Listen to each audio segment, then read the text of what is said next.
have thoughts on Hannibal, by the way. So I've read the original Thomas Harris books. Not Hannibal Rising, but I have read Red Dragon, Silence of the Lambs, and Hannibal. And I've watched the movies, and I've watched the TV show. Okay, so the Hannibal TV show is really good at capturing Hannibal as the aesthete. And it's the entire thing is shot based on Hannibal's aesthetic sensibilities. I find it very interesting. It makes these murders and the cooking and all of this beautiful, extravagant thing. Like, it makes you want to eat that food, even though that food is human. You look at that and you go, wow, my man, you can cook. The entire thing is, it's good. But what's interesting is the differences in the endings. So first of all, in all three versions, they all remain faithful to the extent that the person after Hannibal always has to have a psychosexual obsession with them. And the interesting thing is that to some extent the TV show is more accurate to the books in terms of themes and certain ideas around Hannibal himself, whereas the movies with the actual characters are closer to the books, Silence of the Lambs and Hannibal, and the actual events that occur in them. But the ending of Hannibal, these are some spoilers. The ending of Hannibal, the book, has so of course, oh fuck, I forget her name. Is it Mina or something? I feel like it starts with an M. But Hannibal's sister, who he ate, and there's like a... Okay, so in the books, it's much more like... It's a very incestuous obsession that he has with the sister that he ate. And the broken teacup, which is a major feature in the TV show, is also in the books. And especially the Hannibal. What happens is, so the end of the movie Hannibal, Clarice slaps a handcuff on both of them, and it's like, I've got you now, and Hannibal goes, oh, this is gonna hurt you, this is gonna hurt me more than it hurts you, and he fucking chops off his hand and runs away, and it's all about, wow, that's great. It kind of sucks though, because the book, like, I watched the movies, I went, wow, this is the best thing ever made, ever. Anthony Hopkins is a brilliant actor. And I read the books and I went, wow, this is okay, but it's kind of shit in comparison to what it could have been. Also, Anthony Hopkins is a brilliant actor. Basically, in the books, the end of Hannibal has, Hannibal capture Clarice, as with the movie, but he then does all these, you know, like, magical therapy things that he does on Will, but he tries to give her therapy over her dead dad, and so, you know, there's a scene where, like, he does magical therapy things, and her dad appears before him, speaks with her for a bit, and, you know, she's hopped up on drugs and shit, but she gets some closure. And then he starts trying to create his sister's personality in Clarice, which is wild. And he ends up with this kind of merged Clarice sister hybrid. His view of his sister, by the way, but it's more Clarice than his sister. But the key thing is that then the book indulges in, like, one of the last chapters is entirely centered around, well, okay, it's centered around them having a conversation, but the chapter ends with Clarice breastfeeding Hannibal, which is weird as shit, but very interesting to study and analyze. And the final bit is very good. It's very good. So it also mentions how in the future he was content with his half Clarice, half sister hybrid that he'd created in his relationship with her. Very romantic, very sexual. It's pretty incestuous. It's very interesting. And then it mentions how in the future, every now and then, he'd just push a teacup off a table and was satisfied when it didn't break. sorry, unsatisfied when it did break and didn't regather itself. Then, of course, we have the final chapter. So Barney, that's his name. Love the guy, love Barney. Right. So Barney is in the books and the movie, but I don't think he's in the TV show. I don't remember him in the TV show, but he's the only guy who's nice to Hannibal in the asylum, and so when Hannibal breaks out, he's like, oh yeah, man, here's all my shit, go sell it on the black market and make mad bank. And that's how Clarice, that gives Clarice some clues and stuff, and she tracks Barney down to help catch Hannibal, etc.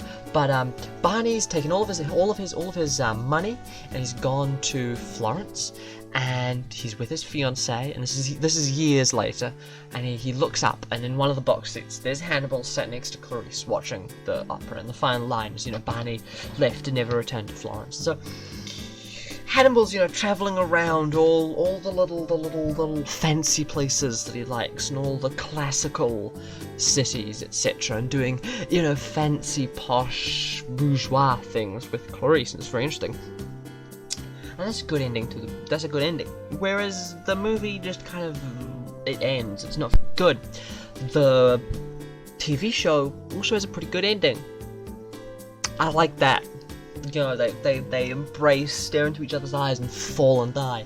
It's kind of cool. I like that.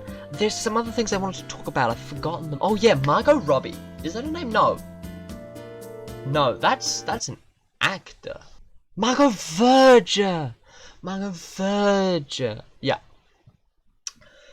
She's in the books, but not the movie. And basically, all of the series, all of the different media forms, all can agree on one thing, and that's that they're going to be transphobic as shit. So the books especially, as well as James Gum or Buffalo Bill, you also have in the books, when you meet Margot Verger, she's described very horrifically about how she takes massive steroids and things and exercises all the time and looks like a man, etc. There's a line from Barney in which he says, something about like wondering about her engorged clitoris.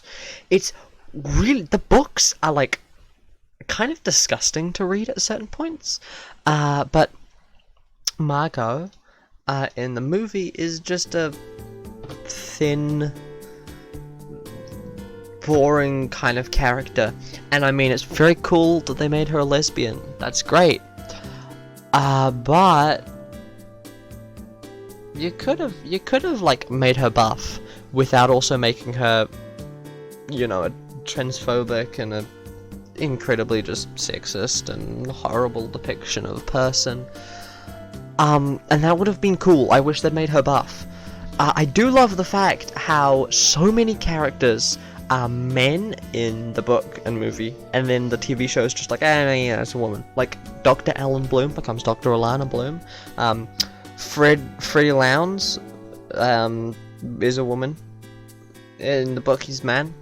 There's a few other examples. I think that's kind of cool. What else? Oh yeah, I have to complain about this. So I'm gonna call someone out without even knowing who they are, but there's a YouTube video that I keep getting recommended, because I watch people play Dark Souls, but I myself do not care about the lore. So because I watch videos of people playing Dark Souls, I also get recommended videos of lore, which annoys me. But I get recommended one a lot, which calls Ornstein Smo, but not Ornstein Smo, calls him the Hannibal Lecter of Dark Souls, just because he's a cannibal. And that pisses me the fuck off. And if someone, when I was complaining about this earlier, pointed out that it would also piss Hannibal off, which was like, damn, okay, just fucking kill me then, I guess. Wow, rude. But Hannibal is not... If he were just a cannibal, it would be so fucking boring. Like, we were introduced, especially in the TV show, we're introduced so many other cannibals, and the main thing is it's about Hannibal is interesting because of the fact that things like in both the book, movie, and TV show, he kills someone in the Philharmonic Orchestra, himself being a sponsor of the Philharmonic Orchestra, and feeds that person to the other sponsors of the Philharmonic Orchestra, because that person was not playing, I believe it was the flute, well enough. And that is integral to who Hannibal is. He's so much, cares so much about the art and being fancy and bourgeois, etc., and doesn't care about fucking anyone else. He kills people who are rude to him, and I love that. It's so interesting because it's just this perfect encapsulation of, you know, what if the bourgeois were like open about the fact that they were killing people? What if the bourgeois, rather than, you know, like roundabout, you know, fucking Jeff Bezos, like, no, I pay my workers 2 cents, and so I'm not killing them. That's fine. What if Jeff Bezos? Okay, well, first, what if Jeff Bezos what if Jeff Bezos cared about the arts first and foremost, and second, what if he ate people because he didn't like them a lot?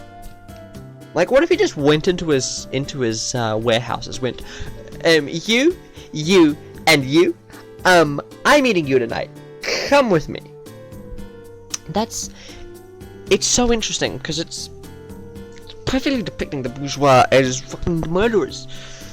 Even though he himself is not really technically, I mean, he's technically like more of a proletariat because he works, but it's just very interesting. I like Hannibal.